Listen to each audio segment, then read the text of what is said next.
นี้แหละแมนบอลยูไมของโต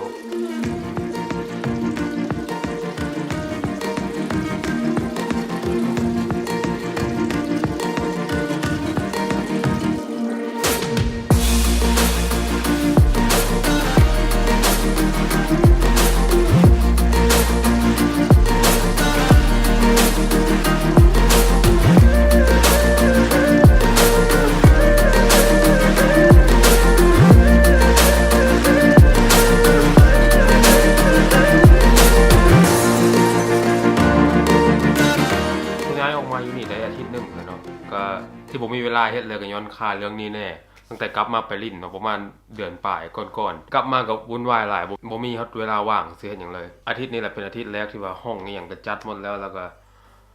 ทุกอย่างก็เริ่มลงโตแล้วถึงว่าห้องใหม่ตัวยังสิขาดอย่างหลายอย่างอยู่แต่ก็มีทุกอย่างหลักๆที่ตัวใช้เป็นประจำที่สำคัญมีอันนี้นี่ตัวจัดเป็นบ่อนอัน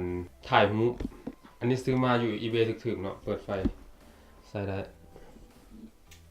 ปึ๊บ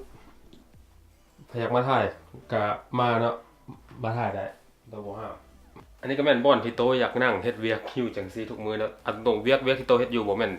เวียกที่เกี่ยวกับพวกนี้แล้วแม่นพวกนี้มันเฮ็ดลง YouTube ลงหยังถ่ายรูปลิ้นเนาะแล้วก็โตอยากเริ่มเรียนถ่ายรูปถ่ายอย่างจริงจังในช่วงนี้ก็เลยว่าจัดบ่อนเฮ็ดแต่งรูปแต่งหยังก็มันสบายแล้วแต่เก่าโตสิแบบว่าไปนอนแต่งอยู่เตียงหรือว่าอย่างแล้วมันเจ็บหลังเจ็บเอวเจ็บอย่างก็ว่าไปแต่ว่ามีบอลนั่งบนนี้แล้วก็ให้สบายขึ้นโดยเฉพาะตอนนี้ตัวมี2จอคือ iPad นำเนาะ iPad ตัวก็ใช้คีย์บอร์ด wireless ของ Apple โตนำก็คือว่าโคตรสะดวกสบายเลยตัวเองก็รู้สึกว่ามีความสุขเวลาเฮ็ดอย่างอยู่นี้ถ้าไผติดตาม Instagram ตัวก็สิเห็นว่าตัวช่วงนี้โพสต์รูปตัวแต่งรูปนั่นนี่หลายเพราะว่าตอนนี้กำลังเรียนถ่ายรูปเป็นจริงเป็นจังเฮียนเอาเองใน YouTube เลิกเวียกมาก็มาเฮียนเลิกเวียกมาก็มาเฮียนเมื่อยลืมบอกไปที่จริงไฟตัวนี้มันโตไซส์ Siri สั่งปิดสั่งเปิดได้เนาะ Hey Siri turn off the light It's off ครับบอกหยอกซื้อตัวกดรีโมทเอา สำหรับอัปเดตของห้องตัวกับเมื่อเท่านี้มื้อนี้วันเสาร์มันตัวเริ่มเวียกแต่ตอนแรงก็คือว่าเพราะฉะนั้นตอนนี้ตัวจะออกไปหาแนวกินก่อนไปมื้อนี้ตัวสิมาโซแบบสดๆเลยว่าก่อนตัวสิไปเวียกก่อนบ่อนเฮ็ดเวียกโตอีหยังมันตัวเฮ็ดจังได๋กันแท้เพราะแต่ละคลิปที่ผ่านมาตัวรู้สึกว่าตัวเฮ็ดแบบว่าบ่มีแบบบล็อกสดๆจังซี่เลยปึ๊บไปอ้าย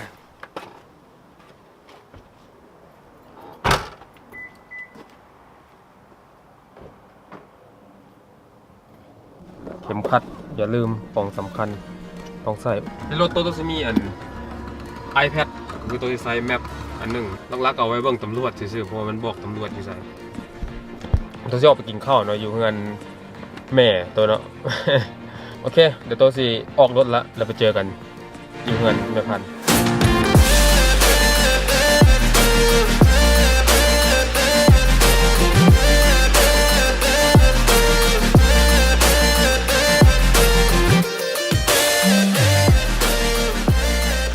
เลื่อนไม่รอหนึ่งนอนเพื่อนชาวพันแล้วเนาะมาเนี่ย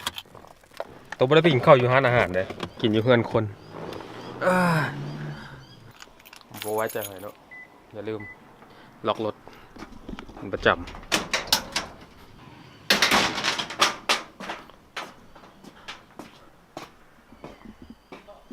มีคนอยู่เพื่อนอยู่วะเนี่ย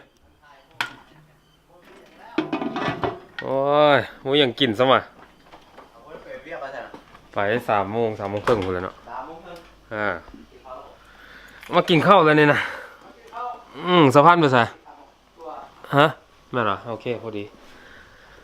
กินข้าวตำบักทั่วเนาะมีทอดไข่กว่ามีไข่นี่ยังไงฮะตำบักทั่วทำอีกว่าเพิ่มเลยหมูพอตีสุดทั่วพอวะใส่ตอนประเดี๋ยวพอไหมตอนประเดี๋ยวพ่ออันนี้เป็นเขากำลังสิตำหมกทั่วเนาะตำอยู่พื้นในตำอยู่เทิงบ่ได้เสียงดังในระหว่างที่เราตำหมกทั่วตกกระสิใส่ก่อนละ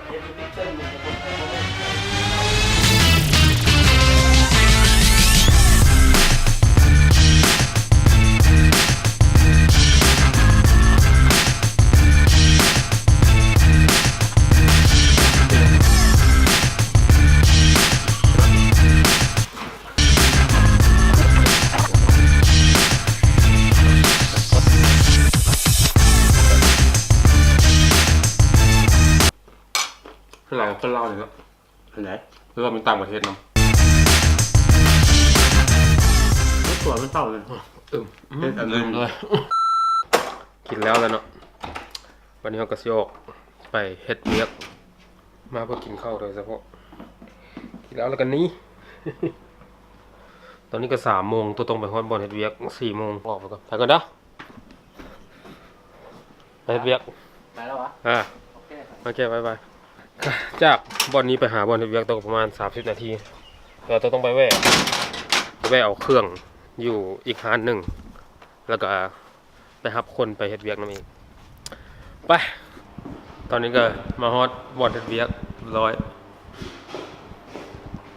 สิพาคอยเบิ่งเงินครัวแล้วก็สิเตรียมตัวเฮ็ดเวียกร้านอาหารสำคัญเนาะผมยาวคือตัวต้องมัดผม